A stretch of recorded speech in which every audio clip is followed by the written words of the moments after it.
बिस्मिल्लाहिर्रहमानिर्रहीम। अस्सलामुअलैकुम। Welcome to Sharmin academy. कैसे हैं आप सब? उम्मीद है आप सब खैरियत से होंगे। हम कर रहे हैं कॉम्प्लेक्स एनालिसिस 2 का चैप्टर नंबर 7, एक्सरसाइज नंबर 7.2 हमने आज स्टार्ट करनी है। 7.1 के क्वेश्चंस 1 to 10 हम सॉल्व कर चुके हैं। तो आइए हम देखते हैं कि 7.2 में हमने क्या करना है।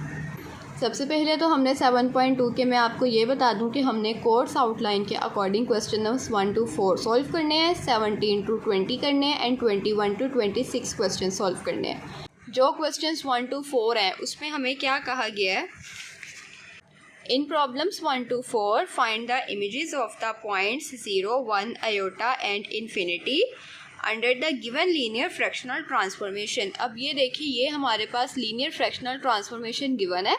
हमने क्या करना है? इमेजेस फाइंड करने हैं किन किन पॉइंट्स के, 0 के, 1 के, आयोटा के और इन्फिनिटी के। क्वेश्चंस 1 to 4 हमने सेम इसी तरह से सॉल्व करने हैं।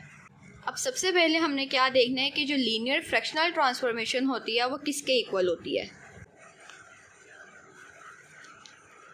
सो ये देखिए, लीनियर फ्रैक्शनल ट्रांसफॉर्मेशन की डेफिनेशन क्या है? If A, B, C and D are complex constants with AD minus BC is not equal to 0, then the complex function defined by T of Z, it means के linear fractional transformation किसके equal होगी? AZ plus B over CZ plus D is called a linear fractional transformation। ठीक है। अब क्या कहा जा रहा है कि A, B, C, D हमारे पास कॉम्प्लेक्स कॉन्स्टेंट्स होंगे। ठीक है। और A D minus B C, it means कि उसका जो डिटर्मिनेंट होगा वो इज़ नॉट इक्वल टू 0 होगा। ठीक है। तो उसको हम क्या करेंगे कि हमने जो लीनियर फ्रैक्शनल ट्रांसफॉर्मेशन है वो किस तरह से लेनी है। अब देखें, ए, बी, सी और डी था हमारे पास, तो ए जी प्लस बी आ जाएगा, ओवर में सी जी प्लस डी आ जाएगा। ठीक है। अब अगर हम अपना क्वेश्चन देखें, ये हमारे पास आयोटा और जी है। तो ये देखें, गिवन में क्या है? लीनियर ट्रांसफॉर्मेशन हमारे पास किसके इक्वल है? आयोटा बाय जी के। अब आइडेंटिफाइंग में हमने क्या करना है, जो मैंने आपको इसकी फॉर्म बताई है, ए जी प्लस बी ओवर सी जी प्लस बी। ठीक है। हमने क्या करना है? ए, बी, सी और डी लेना है, सॉरी डी। ठीक है। अब देखें, ये हमारे पास आयोटा बाय जी की फॉर्म है, इसके साथ जी नहीं है, जैसे कि ए के साथ जी होना चाहिए। तो इसका मतलब है कि ये हमारे पास बी है। ठीक है। ए हमारे पास 0 है, बी हमारे पास आयोटा है। कि ये देखें ना, बी हमारे पास आयोटा क्यों है? क्योंकि ए वाली जो हमारी टर्म है वो जी के साथ होगी। तो इसका मतलब है कि जो हमारे पास ये ऐसे होगा, 0 जी प्लस आयोटा ओवर जी प्लस 0, ए जी प्लस बी ओवर सी जी प्लस डी। ठीक है। तो इसका मतलब है कि जो ए है वो हमारे पास 0 है, बी में हमारे पास आयोटा है, सी में हमारे पास 1 है, बिकॉज जी को हम 1 लिखेंगे, और डी जो है हमारे पास वो भी 0 है। ठीक है। हमने आइडेंटिफाई कर लिया। उसके बाद देखें, बाय डेफिनेशन हमारे पास क्या चीज़ आएगी कि जो टी ऑफ जी का हमारे पास सेट बनेगा, a g plus B over C g plus d, उसमें हमारे पास जी जो है इज़ नॉट इक्वल आएगा माइनस डी ओवर सी के। G is not equal infinity. Okay. और इन्फिनिटी में हमारे पास जब इन्फिनिटी आएगी टर्म, उसमें हमारे पास जी इक्वल आएगा माइनस डी ओवर सी के। और जब हमारे पास ए ओवर सी आएगा तो उसमें हमारे पास जी इक्वल आएगा इन्फिनिटी के। अब इस डेफिनेशन को यूज़ करते हुए हमने क्या करना है? बाय डेफिनेशन हमने क्या करना है? अब डेफिनेशन में क्या था कि ए जी प्लस बी ओवर सी जी प्लस डी था। ठीक है। जिसमें जी इज़ नॉट इक्वल था माइनस डी ओवर सी के, g is not equal infinity. अब हमारे पास ए जी प्लस बी और सी जी प्लस डी में तो हमारे पास इक्वल है आयोटा बाय जी ना, तो उसकी जगह हमने लिखा iota by z, z is not equal minus D over C, z is not equal infinity. फिर जब इन्फिनिटी होगा तो हमारे पास जी इज़ इक्वल 0 के आएगा, जो कि इज़ इक्वल है माइनस डी ओवर सी के। 0 यहाँ पर क्यों लिखा है? क्योंकि माइनस डी ओवर सी, देखो डी हमारे पास क्या है? डी हमारे पास 0 है, सी हमारे पास 1 है, तो वो तो हमारे पास 0 ही आएगा ना। और फिर 0 इज़ इक्वल आएगा ए ओवर सी के, g is not equal to minus infinity. ठीक है। अब उसके बाद देखें, अब हमने पॉइंट्स किस किस के फाइंड करने हैं? जी के, जो हमने जी के पॉइंट्स फाइंड करने हैं वो उसमें हमने ये देखें इमेजेस किस किस की फाइंड करनी है, 0 पे, 1 पे, अयोटा पे और इन्फिनिटी पे। सबसे पहले हम क्या करते हैं, सबसे पहले हम 1 पे फाइंड कर लेते हैं। For z is equals to 1 the equation 1 becomes, जब हमारे पास z इज इक्वल 1 है, ठीक है, पहले मैं 0 नहीं कर रही, पहले मैं 1 कर रही हूँ, तो इक्वेशन 1 हमारे पास क्या बन जाएगी, इक्वेशन 1 हमारी ये है, ठीक है। तो हमारे पास क्या थी कि ये हमारे पास टी ऑफ z जो है वो टी ऑफ 1 हो जाएगा, जो इज इक्वल आएगा अयोटा बाय 1 के। ये देखें टी ऑफ z हमारे पास टी ऑफ 1 हो गया, जो कि इज इक्वल आया अयोटा बाय 1 के, जो किसके इक्वल होगा, अयोटा के इक्वल होगा, ठीक है। उसके बाद हम अगर किस किस की 0, 1, अयोटा और इन्फिनिटी की फाइंड करनी है, 1 की फाइंड कर चुके हैं, अब अयोटा की फाइंड करते हैं। अयोटा पुट करेंगे तो टी ऑफ अयोटा किसके इक्वल हो जाएगा, अयोटा बाय अयोटा के, जो कि कट होके कैंसिल होके इज इक्वल 1 के आंसर आ जाएगा। उसके बाद हम 0 पुट कर लेते हैं, 0 पुट करेंगे तो t माइनस डी बाई सी। अब इसमें हम कह के आए हैं कि जो z हमारे पास अगर 0 के इक्वल आ जाएगा तो वो हमारे पास माइनस डी बाई सी के इक्वल आ जाएगा, ठीक है, जो कि किस में होगा, एम्पटी में होगा, सॉरी इन्फिनिटी में होगा।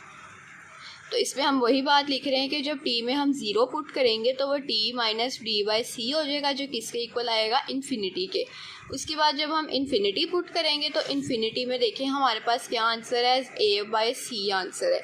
तो a बाई सी हमारे पास क्या आ जाएगा, 0 आ जाएगा, ठीक है, क्योंकि a हमारे पास 0 था और c हमारे पास 1 था, तो 0 बाई 1 हमारे पास इन्फिनिटी भी होगा और वह 0 भी हो जाएगा, ठीक है। क्वेश्चन नंबर 2 में देखें टी ऑफ z हमारे पास है 2 ओवर z माइनस अयोटा। सबसे पहले हमने गिवन इक्वेशन लिख ली कि ये जो टी ऑफ z हमारे पास है वो 2 ओवर z माइनस अयोटा है। उसके बाद हमने आइडेंटिफाई करना है a z plus B over c z plus D निकालना है। अब इसमें भी देखें z वाली हमारे पास कोई टर्म नहीं है, इसका मतलब है a हमारे पास 0 है, b हमारे पास 2 है, c हमारे पास 1 है और d हमारे पास माइनस अयोटा है, ठीक है। अब हमने क्या करना है, फॉर z इज इक्वल 0, सबसे पहले z इज इक्वल 0 के लिए पुट करना है। z इज इक्वल 0 के लिए पुट करेंगे तो हमारे पास इक्वेशन 1 क्या बन जाएगी, t ऑफ 0 इज इक्वल आएगा 2 over 0 minus aorta, 2 over minus aorta, तो ये किसके इक्वल आ जाएगा, 2 अयोटा के इक्वल आ जाएगा, ठीक है।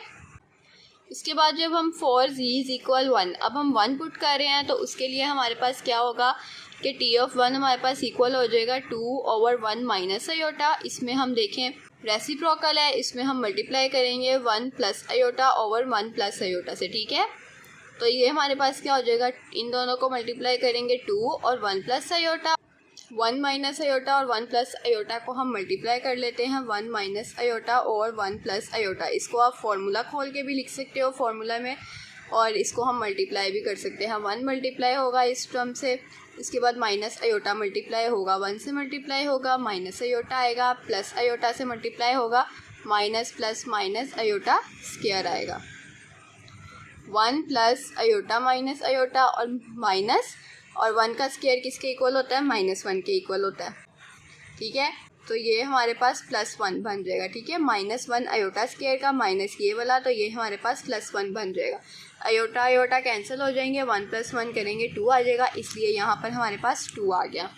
अब 2 और 2 कैंसिल आउट हो जाएंगे तो टी ऑफ 1 की वैल्यू हमारे पास 1 प्लस अयोटा आ जाएगी। उसके बाद जब हम टी ऑफ अयोटा पुट करेंगे तो हमारे पास क्या आ जाएगा, अयोटा पुट करेंगे तो -t/c, बाय डेफिनेशन हम कह देंगे कि वो हमारे पास -d/c के इक्वल है, जो कि हमारे पास किसके इक्वल है, इन्फिनिटी के इक्वल है। उसके बाद जब हम इन्फिनिटी पुट करेंगे तो हम बाय डेफिनेशन कहेंगे कि वो a/c इज इक्वल 0 के इक्वल है, ठीक है, जो कि हमारे पास रिक्वायर्ड आंसर आ गया। उसके बाद क्वेश्चन नंबर 3 देखें, z प्लस अयोटा और z माइनस अयोटा, ठीक है।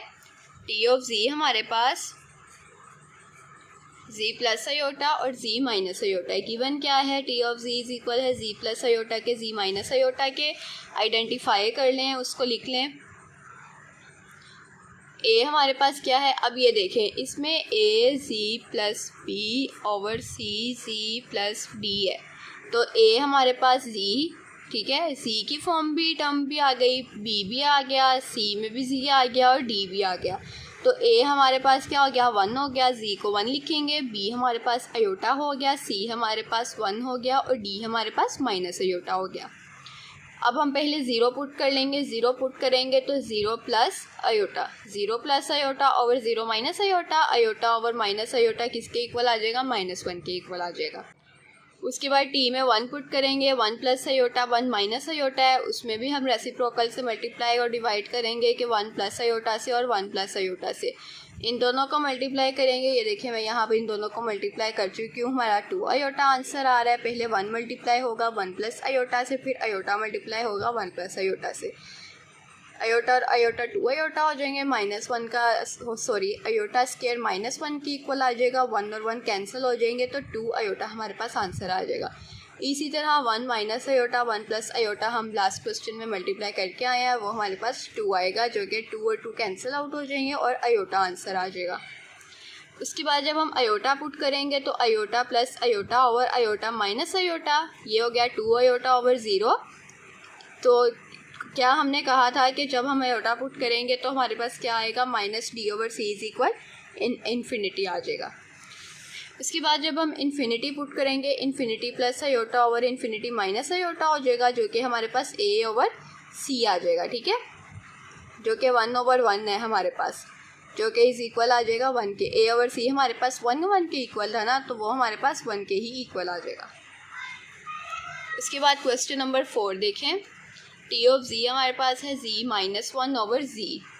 अब इसमें देखिए हमारे पास सबसे पहले हमने गिवन लिख लेनी है, उसके बाद हमने आइडेंटिफाइंग कर लेनी है।